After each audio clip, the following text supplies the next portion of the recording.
This is a light blast. Hello, friends. Hello.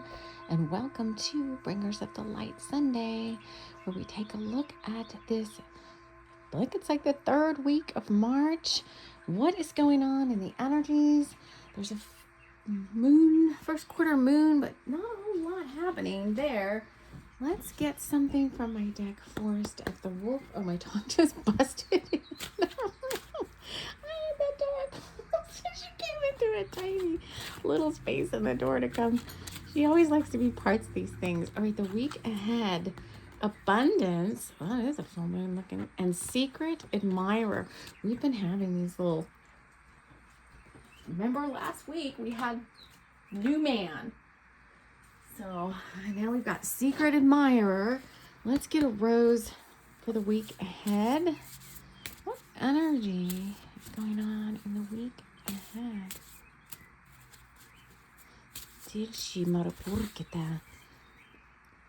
I can't read this. Petite Leone and Phileas Strasheim? I don't remember anything about this card. What is this about? Please, oh, see, look, please allow me to introduce myself. Signed Baron von Wolf. And we just pulled this Force of the Wolf deck. Oh, yeah, something's happening. 265, when Pussy Willow comes up, let me tell you. Dreads, Cupcake, and Tush. Okay, I don't know. Some of y'all got something going on with somebody else. Could be a human being, could be a spiritual lover. All right, what high frequency art, see there, it just came out in the cards, is supporting us this week. Whew, ha. All right. Divine Cosmic Mother Womb, Storm, and Travel. Yes, something is going on. Some sort of relationship binding, they're saying, is happening between you and someone else, be it a human being or be it some sort of spiritual being or friend or somebody in some realm that wants to take a relationship deeper with you, further with you. These cards have a very special significance when they come up. It's about taking relationships to the next level, like friends to lovers kind of thing. Yeah. Oh, and see, this Helen at the Full Moon is like the Lupercalia from the Sabrina on Netflix, where it was like, woo.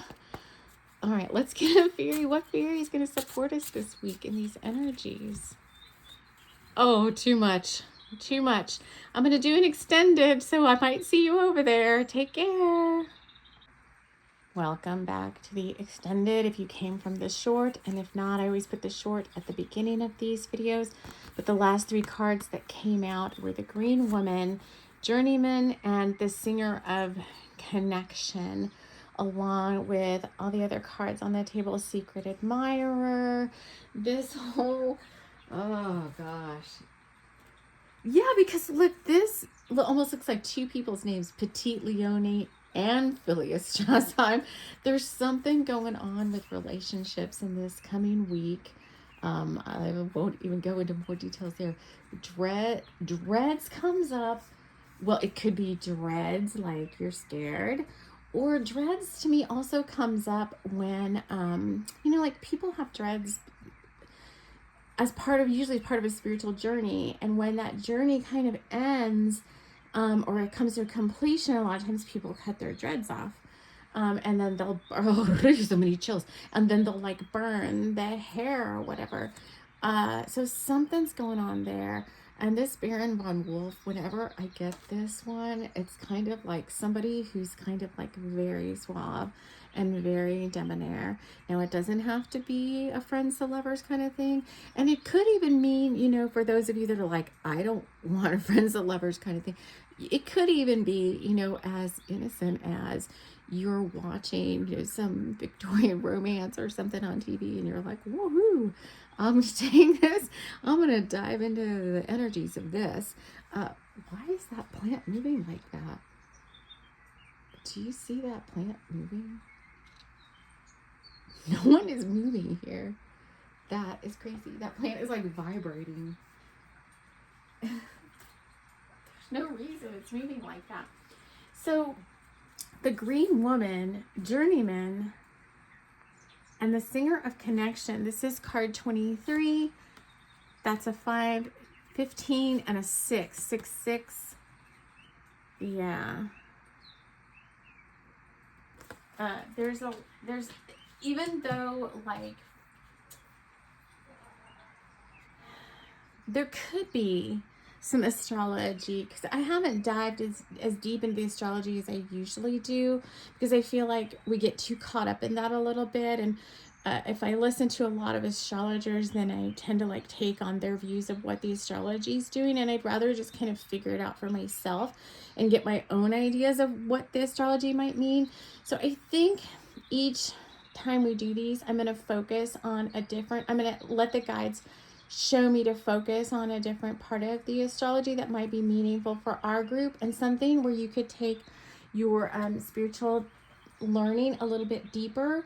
And the reason I say that is because I just came out of meditation right now, and my Master Choa and Master Ko in that meditation gifted me with the ability to, not the ability, but they gave me like an upgrade in terms of the teachings that are available to me now, to like, that I would have I would have the spiritual understanding to dive deeper into them.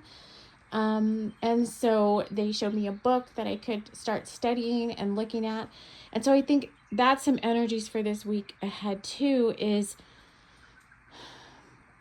always being like a spiritual journeyman, always being open to learning new things. And yeah, that came up in the meditation too. Like, don't always thinking that you know it all, and just because you have, you know, a lot of intuition, or you've already taken a lot of I'm getting a lot of chills, that you've already taken a lot of spiritual classes, that means, you know, whoa, there's nothing left for me to learn.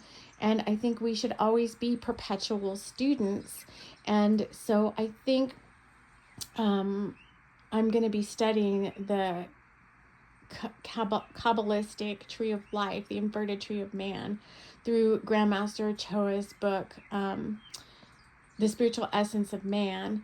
And that was shown to me in a meditation. Now, for our group, for TLC for the Soul, if you're watching this, I'm going to bring a little bit more of, I think, the astrology and astronomy into this group, and just giving little ideas or hints of things that might be influencing our energies for the week ahead. And then it's something that if you want to study deeper, you can. I'm going to as well, because I don't know a lot about the constellations, like Sedna keeps coming up, Sedna, and I don't know a lot about like Black Moon Lilith and all of the constellations that sometimes come up in the astrology readings for the week or the month or whatever. So Sedna keeps coming up right now as I'm hearing it. I don't know anything about Sedna, so I'm going to go study up on that.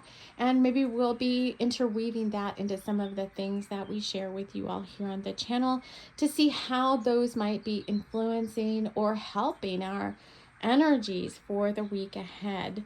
So I think that's where the travel card comes in, the spirit, the singer of connection, and the green woman. This storm too. This storm goes with a secret admirer. And I noticed secret admirer is sitting on this water gun. Where is it? This water gun came in specifically for the reading. So and it's just about having fun. It's still spring break in a lot of areas of wherever spring break happens. I don't know if that's just in the US.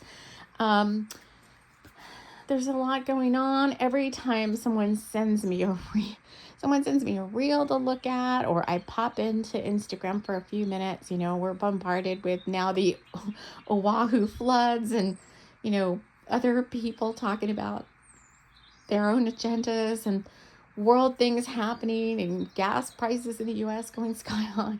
All these things that could really like deflate your bubble and get you pulled down.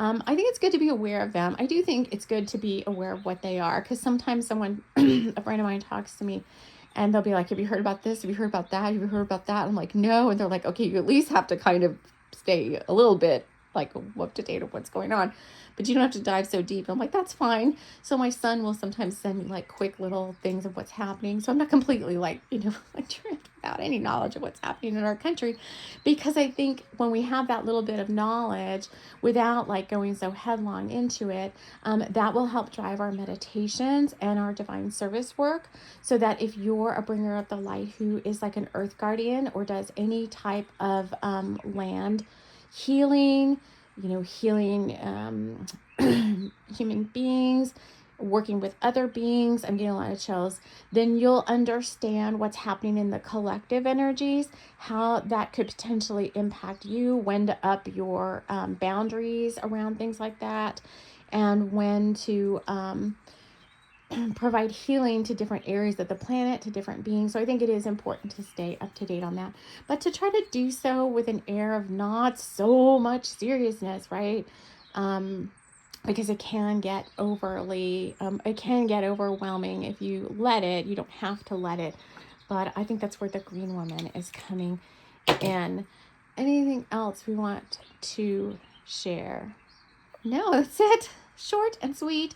I think it could, as always, it's what you make it. Make it a magical, mystical week. And if you don't already imbibe of the 1111 frequency field, let me tell you, take your spiritual practice deeper.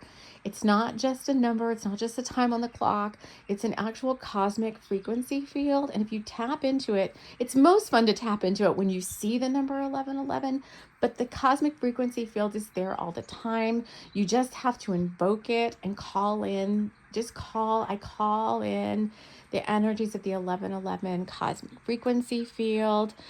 It's a something about it. It's such a high frequency field that if you tap into it, it allows you to have the most magical day ever of any given day that you're in. It just flows. It just becomes like extra special and super high vibe. And if you flow with the energies of the 1111, I swear, that's one thing I think I can guarantee, because I've practiced with it so much here the past 2 or 3 months. I can guarantee that you will have, you see for yourself, experiment for yourself. But whenever you invoke the 1111 cosmic frequency field, you will end up having the most magical day that you can possibly have, depending on how clear your energy is. So pay attention to that. And I'm going to leave it there. I love you all very much. And I want to thank you so much for joining me here. We will see you all again soon. This episode was brought to you by Lovebirds Bikes, Rockaway Point's premier bike shop. Get your bike ready for a spring fling ride out to the moors, to Tessa Lock, or somewhere in between. Bring it in for a bike tune-up today at Lovebirds Bikes. We've got all sorts of bike fun for you to have it just your way. Take care.